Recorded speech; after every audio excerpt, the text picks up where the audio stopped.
আল্লাহ তাআলা বলেন, মা আগনা আনহু মালুহু ওয়া মা কাসাব। আবু লাহাব যখন ধ্বংস হয়েছে, ধ্বংস হওয়ার সময় আবু লাহাবের অর্জিত সম্পদ, ক্ষমতা তাকে বাঁচাতে পারে নাই। পৃথিবীর কোন স্বৈরাচারকে, জালিমকে মৃত্যুর সময়, তার ধ্বংসের সময় কেউ রক্ষা করতে পারে নাই, কেউ বাঁচাতে পারে নাই। আল্লাহ তাআলা বলেন, সায়াসলা নারান যাতা লাহাবিন ওয়া ইমরাআতুহু। অচিরেই আবু লাহাব এবং তার স্ত্রী জাহান্নামে নিক্ষিপ্ত হবে, জাহান্নামের আগুনে নিক্ষিপ্ত হবে সে। কে বলছেন? আল্লাহ বলছেন। অপরাধ কি? হাম্মালাতাল হাতাব। আবু লাহাবের যে একজন বউ ছিল, উম্মে জামিল নাম ছিল তার, উম্মে জামিল। মহিলাটা নবীজির চরম দুশমন ছিল, চরম দুশমন ছিল। নবীজির রাস্তার মধ্যে, হাঁটা রাস্তার মধ্যে কাঁটা পুঁতে রাখত। নবীজিকে মারবার জন্য পাথর নিয়ে গিয়েছিল সে, এবং সম্পদ জমা করেছিল, সম্পদ আবু লাহাব এবং তার স্ত্রী দুইজনে মিলে, এবং এই কথার প্রতিজ্ঞা করেছিল যে আমরা আমাদের সম্পদ দিয়ে সারা জীবন মুহাম্মাদের বিরোধিতা করে যাব।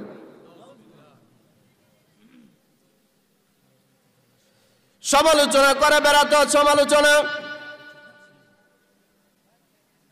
মাথার মধ্যে সমালোচনার গাঁটটি নিয়ে ঘোরাতো।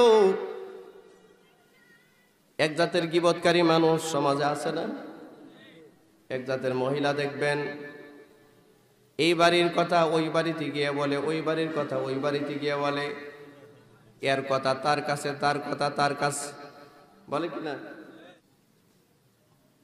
ভাইরা আমার, এই কথাগুলো কিন্তু বলে, এই সমস্ত কথা শুধু মহিলারা না, আমরাও বলি। অনেক বৃদ্ধ মানুষ আছে, অনেক বৃদ্ধ মানুষ আছে যে বৃদ্ধ মানুষগুলো দোকানের মধ্যে 3টায় যায়, বিকাল 3টায় গিয়ে বসে, 3টার সময় বসে, বিড়ি খায় আর চা খায়, আর সারা এলাকার সব মানুষের যত বদনাম আছে সব বদনাম বলে। মনে হচ্ছে যেন বিবিসির খবর বলতেছে তিনি, সংসদ ভবন। এবং কিছুক্ষণ পরে আরেকজন আসে, উনি তো CNN এর বার্তাবাহক। আরেকজন আসে, উনি এসে তো টাইম ম্যাগাজিনের প্রধান নির্বাহী। আচার ব্যাপার কথাবার্তা কিন্তু জানেন আপনাদের এলাকায় দোকানে এমন আড্ডা হয় কিনা? বাংলাদেশের যতগুলো চার দোকান আছে আমার মনে হয় সবগুলোই সংসদ ভবনের মতো মর্যাদা রাখে। হ্যাঁ, ওই সংসদের স্পিকার, সংসদ সদস্য সবাই তারাই কথা বলতেছে। বুড়া বুড়া মানুষ, মুরব্বী মানুষগুলো এই কাজগুলো বেশি করে এখন। কি মুরব্বীরা কষ্ট পাচ্ছেন?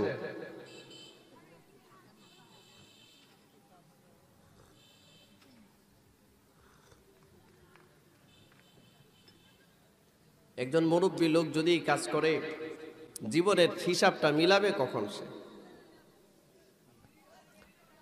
এই কাজ করা যাবে না। গীবত, পরনিন্দা, পরচর্চা এগুলো করা যাবে না। আল্লাহ রাব্বুল আলামিন বলেন, ফি জিদিহা হাবলুম মিন মাসাদ। আবু লাহাব এবং তার স্ত্রী দুইজনকে আল্লাহ তাআলা গড়ার মধ্যে এক জাতের জাহান্নামের রশি, কোন মুফাসসির বলেছেন শুকনা খেজুর গাছের রশি দিয়ে টেনে টেনে আল্লাহ এদেরকে জাহান্নামে নিক্ষেপ করবেন বা ধ্বংস করে দিবেন। আবু লাহাব পৃথিবীর ইতিহাসে একজন বিয়াদবের নাম। আবু লাহাবের নাম আবু লাহাব ছিল না, আবু লাহাবের নাম ছিল আব্দুল উজ্জা ইবনে আব্দুল মুত্তালিব। আব্দুল উজ্জা ইবনে আব্দুল মুত্তালিব, আবু লাহাব তার নাম হয়েছে এই কারণে, কারণ আবু লাহাবের চেহারাটা খুব সুন্দর চেহারা ছিল, আগুনের মতো লাল ছিল লাভ। লাহাবুন শব্দের অর্থ লাহাব, আরবি লাহাব শব্দের অর্থ হচ্ছে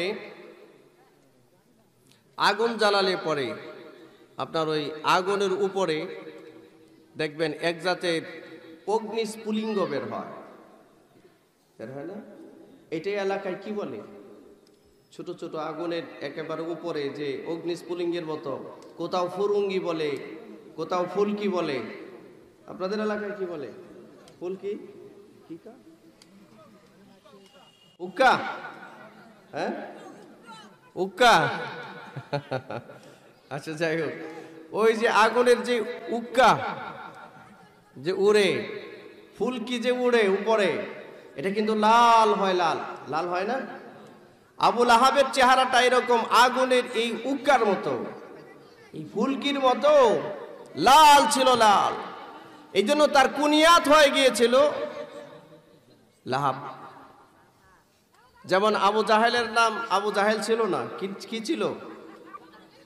আবু জাহেলের নাম কি ছিল বলেন? আবুল হিকাম। এরকম ভাবে আবু লাহাবের নাম আবু লাহাব ছিল না, নাম ছিল আব্দুল উজ্জা ইবনে আব্দুল মুত্তালিব।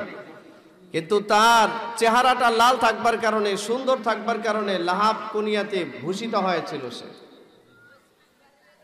প্রিয় ভাইয়েরা আমার,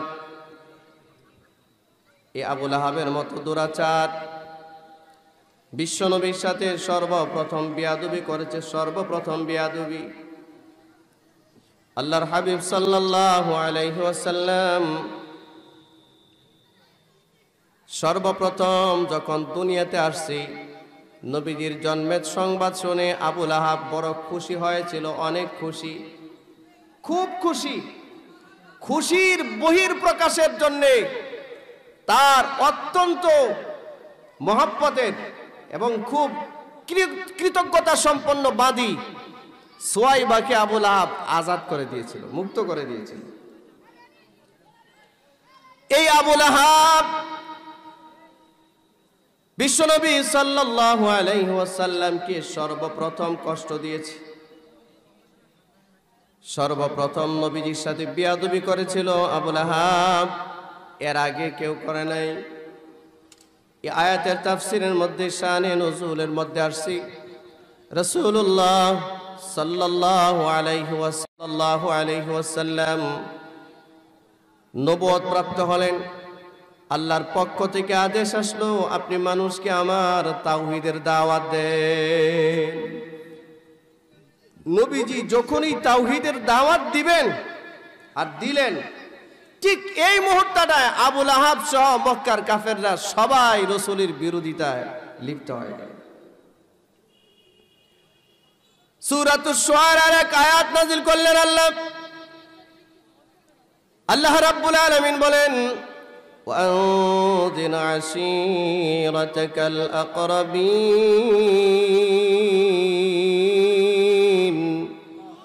আল্লাহ পাক বলেন, নবী আমি আপনাকে নবুয়ত দিয়েছি, আপনি আপনার নিকটবর্তী যারা আছে এদেরকে আপনি আগে দ্বীনের দাওয়াত দেন, আপনার নিকটাত্মীয় যারা তাদেরকে আগে দ্বীনের দাওয়াত দেন। এই জন্য আল্লাহ রাসূল সাল্লাল্লাহু আলাইহি ওয়াসাল্লাম সাফা পাহাড়ের মধ্যে উঠলেন। কাবার হেরেমের চত্বরের পাশেই দুইটা পাহাড় আছে, একটার নাম হচ্ছে মারওয়া আর একটার নাম হচ্ছে সাফা। এই সাফা নামক পাহাড়ের ভিতর বিশ্বনবী উঠলেন, পাহাড়ের চূড়ার মধ্যে উঠলেন। পাহাড়ের চূড়ার মধ্যে উঠে কুরাইশের সমস্ত মানুষকে ডাকলেন, সমস্ত কুরাইশ বংশের মানুষগুলোকে আহ্বান করলেন। সবাইকে ডেকে সবাই যখন জমা হয়ে গেল, যেখানে আবু লাহাব ছিল, যেখানে আবু সুফিয়ান ছিল, উতবা, সাইবা, ওয়ালিদ ইবনে মুগীরা, আস ইবনে ওয়াইল, দাহিয়াতুল কালবি সহ মক্কার নেতৃস্থানীয় ব্যক্তিবর্গ যারা ছিল সবাই সেখানে হাজির হলো। আল্লাহর নবী পাহাড়ের উপর থেকে উপস্থিত জনতাকে লক্ষ্য করে বললেন, হে আমার আপনজনেরা, হে কুরাইশের লোকেরা, আপনারা কি আমাকে বিশ্বাস করেন কিনা? আমার কথা বিশ্বাস করেন কিনা? মক্কার সমস্ত কাফেররা এক বাক্যে জবাব দিয়ে বলল, হ্যাঁ হ্যাঁ হ্যাঁ, আপনার কথা আমরা বিশ্বাস করি বিধায় আপনাকে আমরা আল আমিন বলে ঘোষণা দিয়েছি। আপনি হচ্ছেন আমাদের কাছে বিশ্বাসী। আমরা নিজেদেরকে অনেক সময় বিশ্বাস করি না যতটুকু বিশ্বাস আপনাকে করি। কেন সারা জীবন চলে গেছে, এই 40টা বছরের ভিতরে কোনোদিন আপনাকে মিথ্যা কথা বলতে শুনি নাই। আল্লাহু আকবার বলেন, আল্লাহু আকবার। পৃথিবীতে এমন নেতা কম, পৃথিবীতে এমন লিডার কম যেই লিডার জীবনে মিথ্যা কথা বলে নাই। পৃথিবীতে যদি একজন লিডার, পারফেক্ট একজন লিডার যদি মানুষ খুঁজতে চায়, তিনি হচ্ছেন মুহাম্মদুর রাসূলুল্লাহ সাল্লাল্লাহু আলাইহি ওয়াসাল্লাম। 40 বছর কেন, 63 বছরের জিন্দেগিতে কোনোদিন নবীজি একটা মিথ্যা কথাও বলে নাই, একটা মিথ্যা কথা বলে। ভাই সাই, এই সাউন্ডটা তোমার আমার জন্য ইয়ে হচ্ছে না, সাউন্ড হচ্ছে মাইকের কিন্তু ক্লিয়ার হচ্ছে না, এইদিকে দিও, এইদিকে দিও। ভাইয়েরা আমার লক্ষ্য করেন, মিথ্যা কথা না বলা, মিথ্যা কথা, একজন নেতা মিথ্যা কথা না বলা, এই নেতা বর্তমান পৃথিবীতে আপনি কারে পাবেন? কয়জন আছে? আমরা তো এমন নেতা দেখি দিনে যদি 1000 কথা বলে, এখানে 999টি মিথ্যা কথা বলে। ঠিক, এটা আসতে বলছেন কেন আপনি? ঠিক বললেও ঠিক, এটা না বললেও ঠিক, ঠিক কিনা জোরে বলতে হবে। মুখের দিকে তাকালে বোঝা যায় মিথ্যা কথা বলতেছে। কিন্তু আল্লাহর নবী মুহাম্মদ সাল্লাল্লাহু আলাইহি ওয়াসাল্লাম 63 বছর পর্যন্ত জিন্দেগি চালিয়েছেন, জীবনে একটা মিথ্যা কথা বলেন নাই। সুবহানাল্লাহ। ভিতরে আওয়াজ দেন, ভিতরে। জীবনে একটা মিথ্যা কথা বলেন নাই। জীবনে কোনোদিন মিথ্যা কি জিনিস, ধোঁকা প্রতারণা কি জিনিস, এটার ধারে কাছে নবীজি কখনো যান নাই। আল্লাহ রাসূল সাল্লাল্লাহু আলাইহি ওয়াসাল্লাম যখন ডাক দিয়ে বললেন, হে আমার আপনজনেরা, আমি যদি আপনাদেরকে খবর দেই, সংবাদ দেই যে এই পাহাড়ের অপর প্রান্ত থেকে একদল হিংস্র অস্ত্র শস্ত্রে সজ্জিত সৈন্যবাহিনী আপনার উপরে আক্রমণ করতে চায়, আপনাদের উপরে, আপনারা আমার এই কথা বিশ্বাস করবেন কিনা? এক বাক্যে সমস্ত মানুষগুলো বলল, হ্যাঁ আমরা আপনার এই কথা বিশ্বাস করব।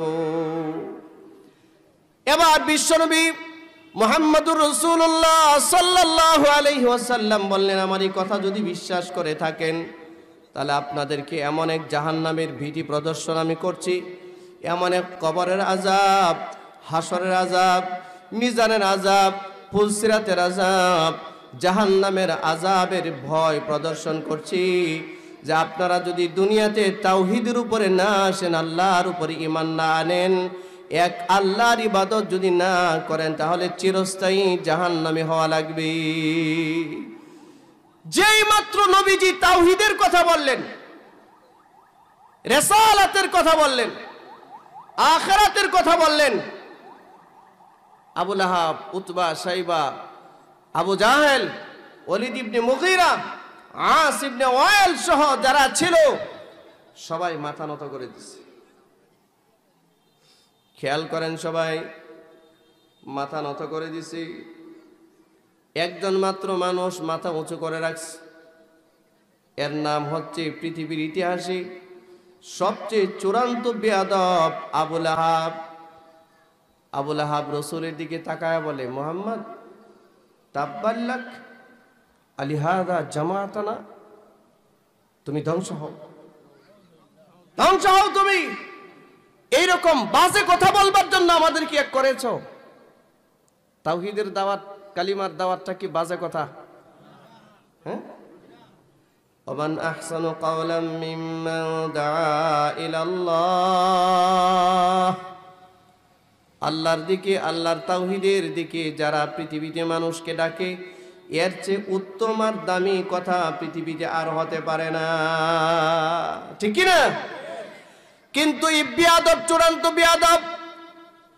লক্ষ্য করুন, এই আবু লাহাব সর্বপ্রথম নবীজিকে বলে, নবী, হে মুহাম্মদ ইবনে আব্দুল্লাহ, তাব্বাল্লাকা লিহাদা জামাতানা, তুমি এরকম বাজে কথা বলবার জন্যে বুঝি আমাদেরকে একত্রিত করেছ। এ কথা বলে রাসূলকে তিরস্কার করা শুরু করেছে। সারা দুনিয়ার মধ্যে সবচেয়ে দামি কথাই হলো লা ইলাহা ইল্লাল্লাহ। সবাই বলেন একটু লা ইলাহা ইল্লাল্লাহ। এটা সবচেয়ে দামি কথা, এর উপরে আর কোনো দামি কথা নাই, এর মতো ওজনের কথা নাই। লা ইলাহা ইল্লাল্লাহ হাসরের মাঠে যদি এক পাল্লা রাখা হয়, 7 আকাশ 7 জমিন যদি এক পাল্লায় রাখা হয়, তো লা ইলাহা ইল্লাল্লাহর ওজনটা বেড়ে যাবে। সুবহানাল্লাহ, জোরে বলেন সুবহানাল্লাহ। এটা এত ওয়েটফুল, এত ওজনী একটা কথা, অথচ আবু লাহাব বলে তুমি এরকম বাজে কথা বলবার জন্য কেন আমাদেরকে এক করেছো? এটা বাজে কথা। যে যেমন আর কি, যে যেমন তার কাছে এমনই মনে হয়। নবীজি কষ্ট পাইলেন, এটা ভাবতে পারেন নাই যে আবু লাহাব নবীর মুখের উপরে প্রতিবাদ করবে, এটা ভাবতে পারেন নাই। শুধু তাই নয়, হাদিসের মধ্যে আসছে আবু লাহাব একটা পাথর হাতে নিছে, পাথর, একটা পাথর হাতে নিয়ে নবীজি পাহাড়ের উপরে, তো নিচ থেকে পাথরটা রাসূলের দিকে ফিকে বেরিয়েছে। নাউজুবিল্লাহ যে বললেন না, কার দিকে পাথর মারছে? আহা, রাসূলের দিকে পাথর মেরেছে। অথচ যেই রাসূলের একটু চেহারাটা নজর, একটু চেহারাটা দর্শন করার জন্য, দেখবার জন্যে হাজার হাজার বছর আরশের ফেরেশতারা পর্যন্ত অপেক্ষমান ছিল। ছোট্টবেলায় আল্লাহর নবী যখন হাত পা গুলো নাড়াতো, নবীজির সাথে সাথে আকাশের চন্দ্রটা, সূর্যটা, তারকাগুলো নাড়াচাড়া করত। এত পাওয়ারফুল একজন নবী জমিনের মধ্যে থেকে এভাবে হাতের ইশারা, আঙ্গুল দিয়ে ইশারা করতেন, আর চন্দ্রটা দ্বিখণ্ডিত হয়ে যায়, দুইটা ভাগ হয়ে গেছে। এত পাওয়ারফুল নবী, যার চেহারার দিকে তাকালে সাহাবায়ে কেরামের ক্ষুধা নিবারণ হয়ে যেত। ক্ষুধা, ক্ষুধা, পেটে ক্ষুধা, নবীজির চেহারা দেখে ক্ষুধার কথা বলে যেত। মদিনার মধ্যে এমন কিছু গরিব সাহাবী ছিল, গরিব সাহাবী, যাদের বাসার মধ্যে কোনো খাবার ছিল না, খাবার খেতে পারত না, বাসায় কোনো খাবার ছিল না। নবীজিও সফরে চলে গেছেন, দিনের বেলায় মদিনায় নাই, রাত গভীর হয়ে গেছে, বাচ্চাগুলো কান্না করে, বাসার মধ্যে বাবা মা মিলেও বাচ্চাদেরকে সান্ত্বনা দিতে পারে না। গভীর রাত, এই সাহাবী তার বাচ্চাগুলো নিয়ে বিবি সাহেব সহ মদিনার মসজিদের সামনে আসছে। প্রচন্ড ক্ষুধা, পেটের মধ্যে ক্ষুধা। এই বাচ্চাগুলো নিয়ে নবীজির চেহারাটা একটু দেখে চলে যায়। হযরত আবু বকর জিজ্ঞাসা করেন, হযরত আবু হুরায়রা জিজ্ঞাসা করেন, ও নবীর সাহাবী, আপনি আসলেন, নবীকে দেখলেন, আবার চলে যাচ্ছেন, বিষয়টা বুঝলাম না, কিছুই তো বললেন না। সাহাবী বলেন, সারাদিন ব্যাপী ক্ষুধার্ত অবস্থায় ছিলাম, বাসায় কোনো খাবার নাই, এক ডুব দুধ পর্যন্ত নাই, একটা খুরমা খেজুর পর্যন্ত নাই। এই ক্ষুধার যন্ত্রণা সহ্য করতে পারছিলাম না, নবীজির চেহারা মোবারক দেখার জন্য এসেছি, কারণ নবীজির চেহারা মোবারক দেখলে আমাদের ক্ষুধা নিবারণ হয়ে যায়। চেহারার দিকে তাকালেই ক্ষুধা নিবারণ হয়ে যায়। আল্লাহু আকবার বলেন।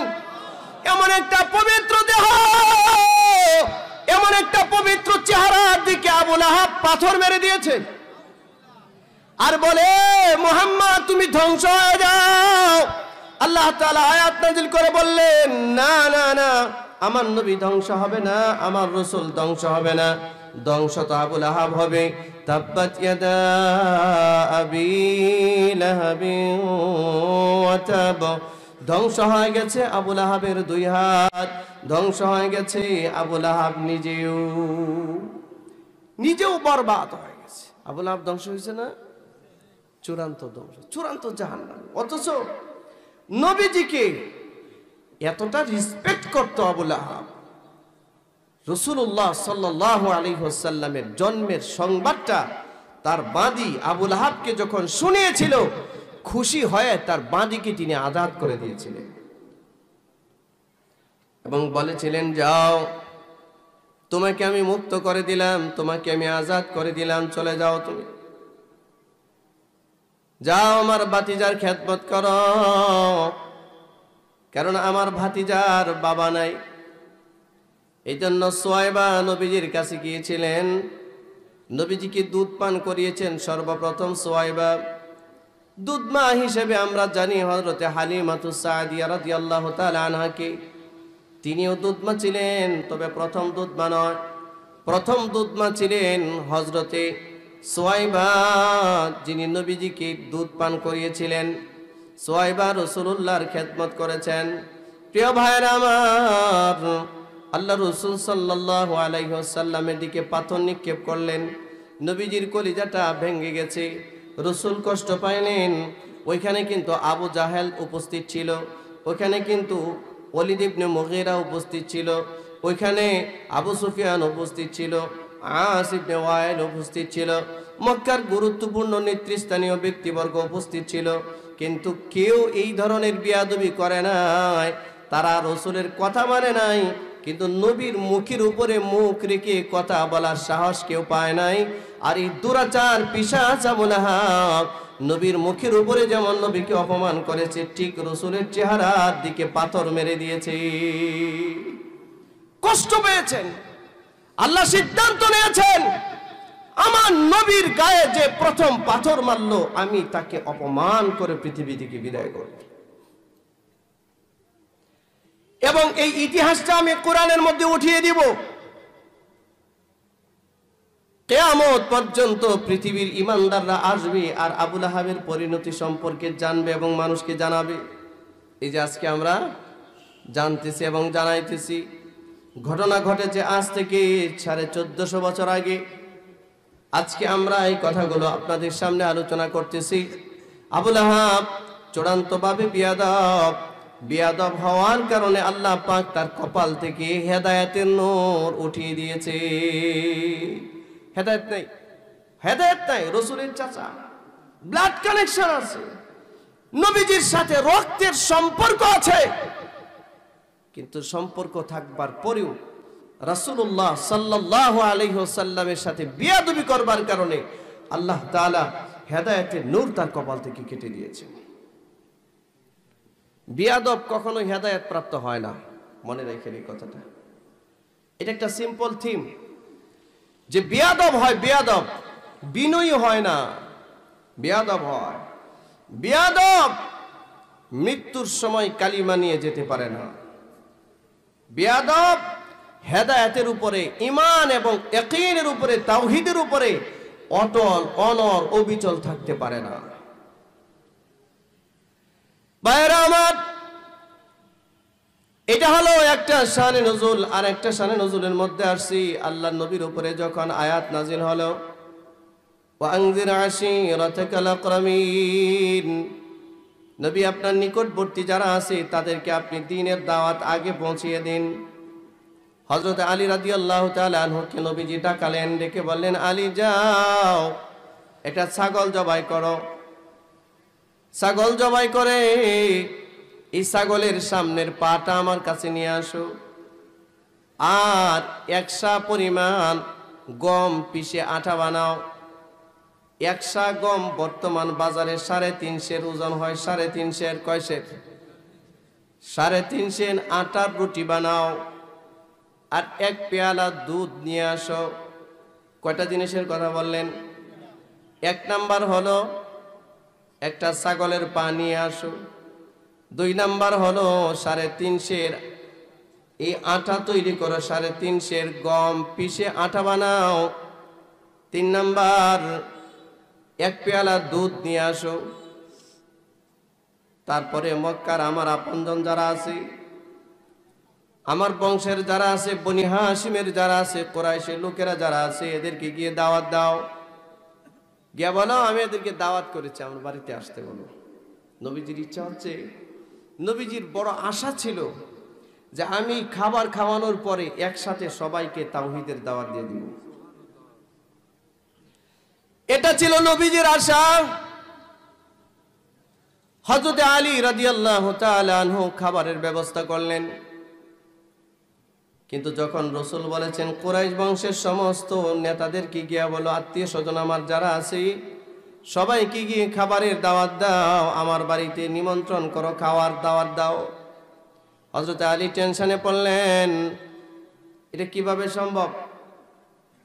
একটা মাত্র ছাগলের পা, 350 রুটি, আটার রুটি, এক পেয়ালা দুধ, এতটুক খাবার আয়োজন করে রাসূল বলতেছেন কুরাইশ বংশের সমস্ত লোকদেরকে দাওয়াত দিতে।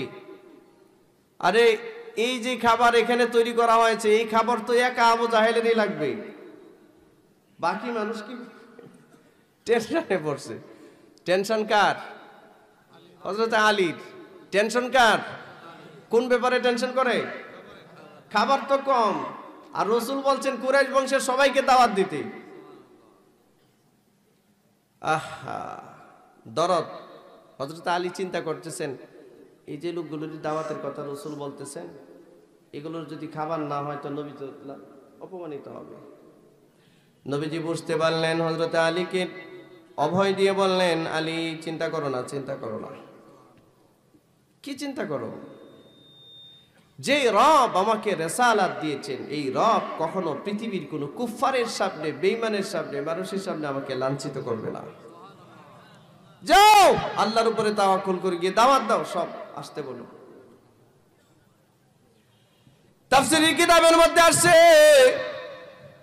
মক্কার বড় বড় 40 জন নামি নামি মানুষ, বড় বড় লিডার নবীজির দাওয়াত গ্রহণ করেছেন, নবীজির বাড়িতে গেছেন। যেখানে আবু লাহাব ছিল, যেখানে আবু সুফিয়ান ছিল, যেখানে ওয়ালিদ ইবনে মুগিরা ছিল, আবু জাহেল ছিল, আস ইবনে ওয়াইল সহ মক্কার সমস্ত নেতৃস্থানীয় লোকগুলো হযরতে রাসূলুল্লাহ সাল্লাল্লাহু আলাইহি ওয়াসাল্লামের বাড়িতে গেলেন। নবীজির বাড়িতে গিয়ে দাওয়াতের নিমন্ত্রণে অংশগ্রহণ করেছেন। আল্লাহর নবী দাওয়াত খাওয়ানোর জন্য যখন সবাই আসছে, নবীজি হযরতে আলীকে ডাক দিয়ে বললেন, আলী যাও, এই যে লোকগুলো বসছে 40 জন মানুষ আসছে এখানে, 40 জন, সবাই বড় সড় মানুষ। আগেকার মানুষ কিন্তু খাবার এমনি একটু বেশি খাইতো, ঠিক কিনা জোরে বলেন? এখনকার মানুষ তো খাবার কম খায়, কিন্তু আগেকার মানুষ খাবার খেত অনেক বেশি। হযরত আলীকে আল্লাহর নবী বললেন, আলী যাও, এই লোকগুলোকে খাবার পরিবেশন করো, ডান দিক দিয়ে খাবার পরিবেশন করো, বিসমিল্লাহ বলে খাবার পরিবেশন করো। যাও, খাবার পরিবেশন করার আগে একটা কাজ করো, এই যে ছাগলের যে পাটা তুমি রান্না করেছো, গোশত রান্না করেছো, এখান থেকে এক টুকরা গোশত নিয়ে আসো। হযরত আলী রাসূলুল্লাহর সামনে এক টুকরা গোশত পেশ করলেন। নবীজি এক টুকরা গোশতের মধ্যে বরকতের দোয়া করে দিলেন আর বললেন, যাও তুমি খাবারগুলো পরিবেশন করতে থাকো। প্লেট থেকে নিবা, পাতিল থেকে নিয়ে প্লেটের মধ্যে শুধু দিবা, শুধু দিতে থাকবা, সমানভাবে দিবা, কাউকে কম বেশি করবা না, সমানভাবে দিতে থাকবা, আর কোনো টেনশন করবা না। পাতিলের দিকে তাকায় থাকবা না, দেখবা না আছে কি নাই, এটা দেখার দরকার নাই তোমার।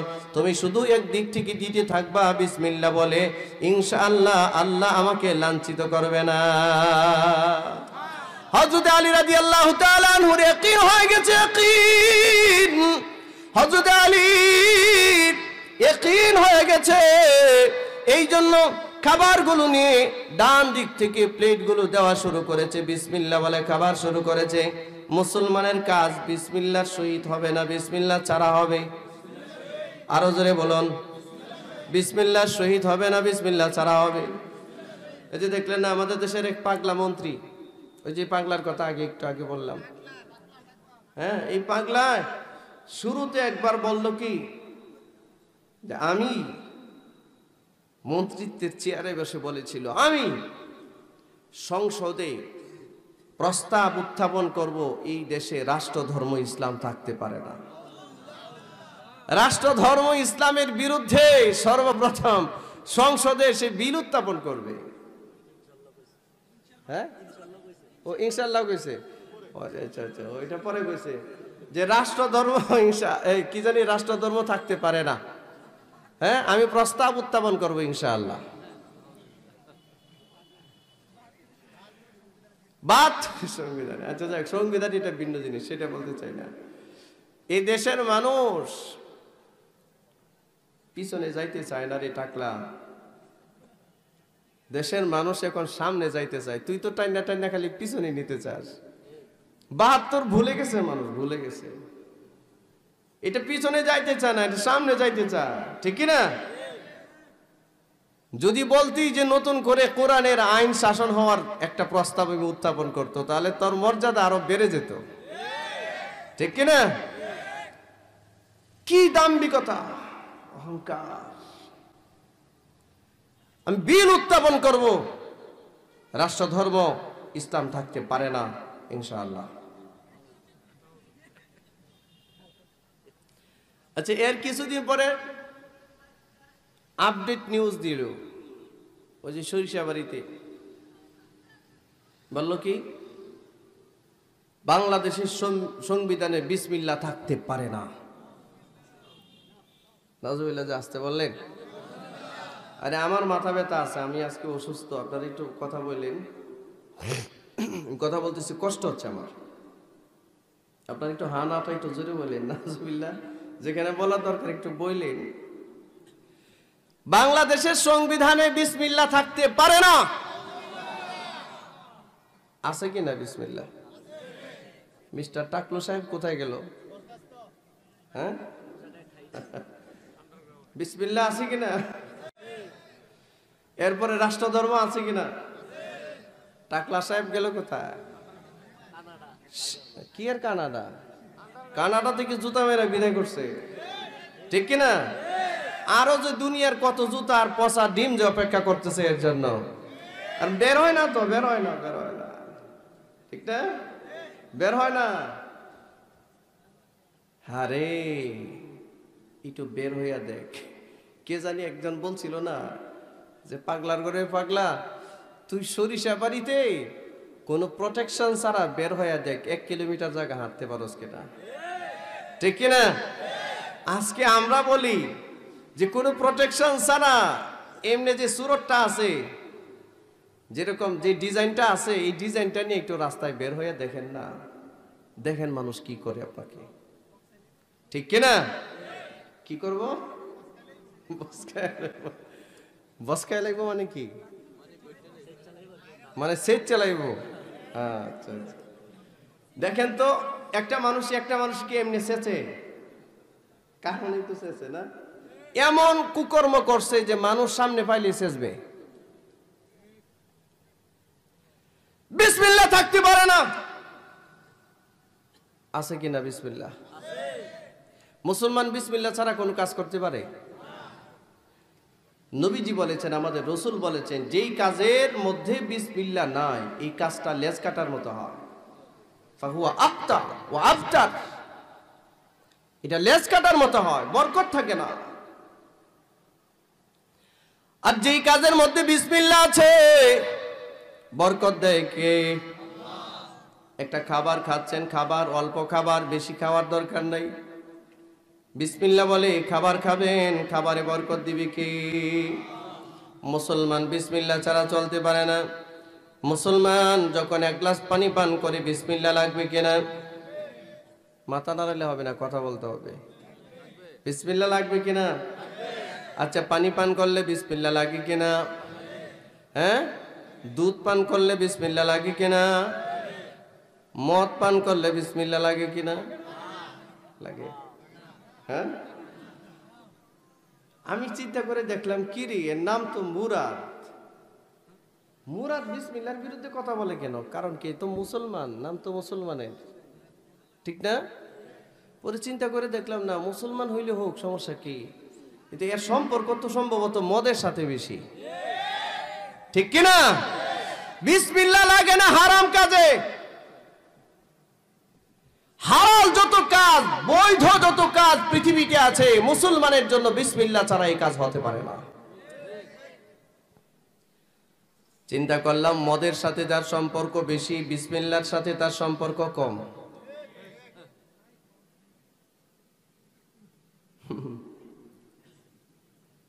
রাতের কাজে পারদর্শী যারা বেশি, বিসমিল্লাহ একটু কম লাগে। নায়িকাদের সাথে সম্পর্ক যার বেশি, বিসমিল্লাহর তো প্রয়োজনই পড়ে না এখানে, ঠিক কিনা? মাত্র 5 মিনিটের একটা অডিও ক্লিপ, হায় হায়, জগৎটারে অন্ধকার বানায় লাইছে। হ্যাঁ, কি অবস্থা, কি অবস্থা! এই সমস্ত মানসিক বিকৃতি যার ঘটেছে, এই সমস্ত পাগল